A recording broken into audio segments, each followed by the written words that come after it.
Hey guys, welcome to the channel, or if you're new here, welcome officially to the channel. Today we're going to dig a bit more into the history of the Magnavox Odyssey line and its history, so to that end let's talk about their answer to, or well, attempt at responding to the launch of the Atari 2600 and the Magnavox Odyssey 2. You see, in the 1960s Ralph Baer came up with the idea of making an interactive game system for the home. After shopping around for a buyer he found one, Magnavox. They spent several more years in development before coming out with the initial Magnavox Odyssey in 1972. This was a revolution at the time. It was the first home console, if not a very advanced one. You see, the Magnavox used game cards, not carts. This meant that each time you put a new cart in, you were essentially rewiring the machine, basically telling it to do another function by reprogramming the hardware. This concept was improved upon with the Fairchild Channel F, released in 1976, which used a new technology in the design of its system, the microprocessor. This allowed the invention of the cart. Carts were different since they could store instructions on a ROM, which then could be read and processed by the microprocessor in the console itself. This allowed for a much larger game boards to be designed in unique level designs, giving developers much more freedom in design and creation. For videos on those, you can see those on my channel. I'll put the links for them in the description. I've already done work on those previously. Then, as if this wasn't enough competition, in 1977 Atari would release something that would change the way we looked at games forever, with the release of the Atari VCS. Many of you may know this as the Atari 2600 today. This was the most advanced system to come out so far, leaving Magnavox with an issue. The system itself was looking dated, and had been eclipsed by newer and more advanced systems to come out, and they needed an answer if they were going to continue to compete in today's market. In fact, they were debating on even releasing the console at all. At one point, they had even shut down the project, until Ralph Baer stepped in and stated, "I argued that the Odyssey had a good shot at becoming a successful product," and urged John Foth, the senior VP at Magnavox, to turn the Odyssey 2 development program back on immediately. It's unclear, at least to me, why they were so nervous about bringing out the system. It could have been the cost of the hardware, increased competition in the market, or some other unknown reason. But it's clear we were very close to the Odyssey 2 never leaving the drawing board. Magnavox continued to pursue the console with Baer's convincing, and the Odyssey 2 began to take shape. And this was a very different beast from its predecessor. The first notable difference was that it used a standard controller type, one most commonly used on PCs at the time. Gone was the blocky, almost Etch-a-Sketch style controls. Now the player had an 8-directional stick and a simple fire button, similar design to the PC ones and the VCS controller at the time. The next difference that the users would notice right off is a full membrane keyboard. It would appear that Magnavox not only wanted to design a new console, but get in on the home computer market as well. Matter of fact, in the European market, there was even a design that included a built-in monitor. This new console also had the ability to use full-on cartridges, making it much more flexible design scope than its predecessor. Overall, the design looked to be a flexible, very advanced system. Given its humble beginnings, this was a big change, and it was also cheaper than its competition at the time. However, there was a reason for that. You see, the Odyssey 2 came out at a time of some fairly steep competition. The first and most obvious is the Atari VCS, which had a retail price of $200, a bit higher than the $179 of the Odyssey 2, but well within range, particularly when you look at the specs between the two.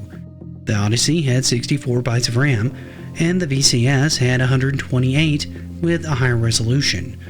On top of these two things, it had a year head start on the Odyssey 2 in the States, having come out a year earlier in 1977. Atari also had a heavy hand in the arcade scene, and had been seen to be porting most of those games to the console market that they could. This wasn't all. Magnavox also had to deal with things like the Intellivision coming out hot on the heel around 1979, with performance beyond anything that had come out before. Suffice it to say, the Odyssey 2 had its work cut out for it, so how was it going to make itself different from its competition? First off, as stated before, it was a bit more of a hybrid machine than a pure console.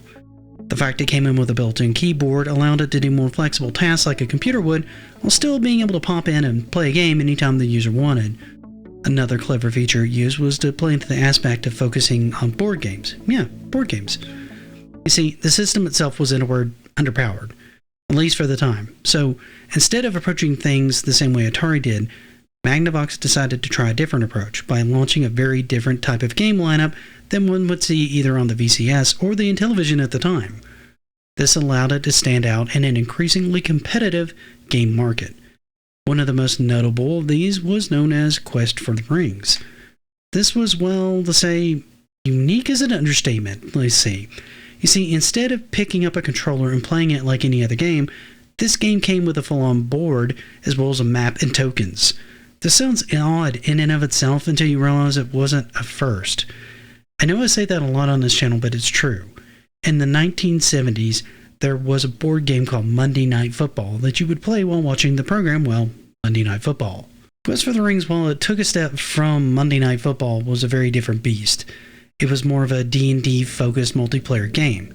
You see, in Quest for the Rings, you play as one of 4 classes: Warrior, Wizard, Phantom, and Changeling, each with their own skills and abilities. The goal is to work together to find the 10 rings before the Ringmaster takes down the party. The game is built as a 2 to 5 player game with up to 4 heroes and 1 Ringmaster. It's an interesting if overly complicated concept, and given it came out for around $50, a pretty pricey one too, since it was almost double the cost of an average game on the system at the time. The game, however, was still pretty well received, and touted as an impressive hybrid, unlike anything actually seen in the home or arcade scene before, and it was awarded the most innovative game at the 3rd Archie Awards. On top of its different focus as far as content goes, it also had what I'd call a few oddities that made it stand out. One was the addition of the Video Pack C7010 chess module. This was designed more for Europe than the States, as it was an add-on for the console that plugged in through the cartridge port like a normal cartridge and had a cable that would plug into an external unit that essentially contained an external CPU. Yeah, it needed more processing power. This was because the base console was a bit underpowered to properly play chess. Very popular game in Europe at the time.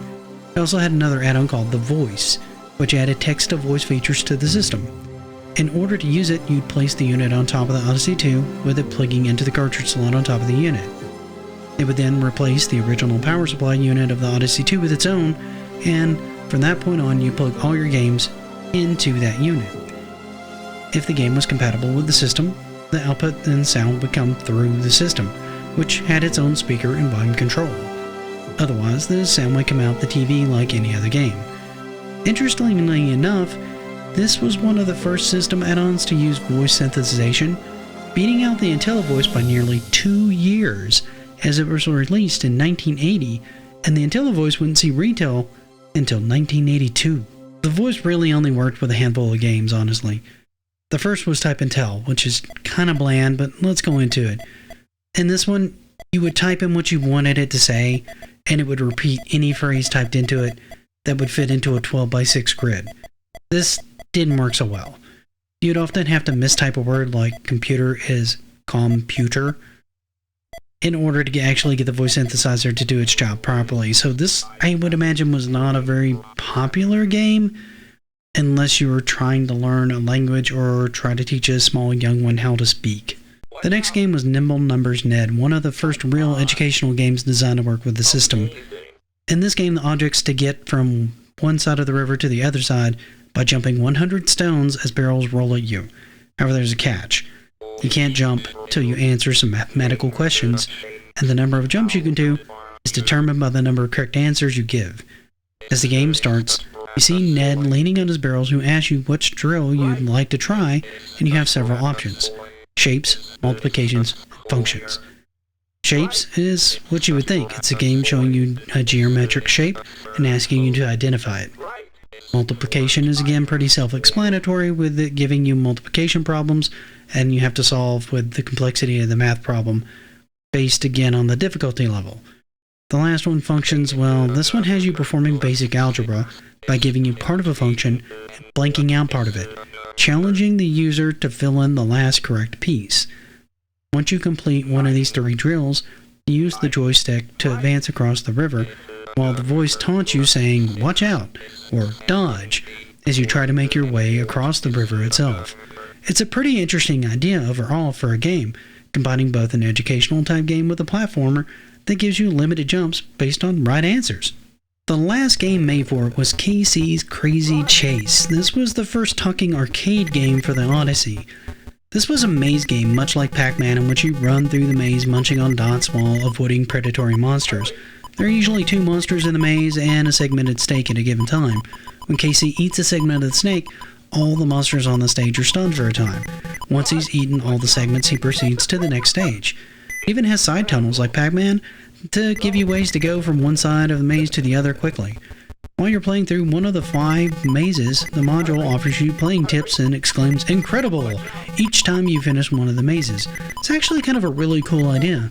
Reception of the system overall was a bit mixed. In the United States, it actually sold okay, but struggled against the more powerful and equally affordable consoles that were out on the market at the time. However, it sold far better in Europe, being sold as the Philips Video Package G7200, and benefited greatly from Philips' better distribution and name recognition, selling far better, and became another huge hit in Brazil, which is a market that's actually quite well known for not following popular trends as other parts of the world, and just kind of doing their own thing. For example, instead of taking to the NES like most of the world did, Brazil went crazy for the Sega Master System instead. There were a number of reasons for this, honestly enough to make a video just on Brazil's gaming market itself. But before the Master System was all the rage in Brazil, it would appear that the Odyssey 2, marketed simply as the Odyssey, since it was the only time the Odyssey had been released there, it became so popular that they even held tournaments for games like KC's Crazy Chase. At the end of the day, the Odyssey 2 would sell around 2 million units overall in the span of its lifetime, with a library of around 81 games, a number of which were only available in Europe, where the console was far more popular. While it didn't set the world on fire with many revolutionary ideas or the most advanced technology, it did push forward the bounds a bit by focusing on board game style games and bringing us one of the first, if not very first, voice synthesization in video game console. It also succeeded in gaining a passionate following, more so in Europe than in the States, and in particular Brazil. However, what are your memories of the console? Did you ever actually own one? What did you think of the console? Do any of you have memories of life in Brazil around the time the console was out? If so, definitely let me know. I would love to do a video on the rise of the video game popularity in that country. However, for now, thank you so much for watching and spending part of your day with me. If you could, do me one more favor and hit the like button. I'd greatly appreciate it. And if you haven't, consider subscribing. It really helps me out. However, for now, thank you once again. Until next time, happy gaming.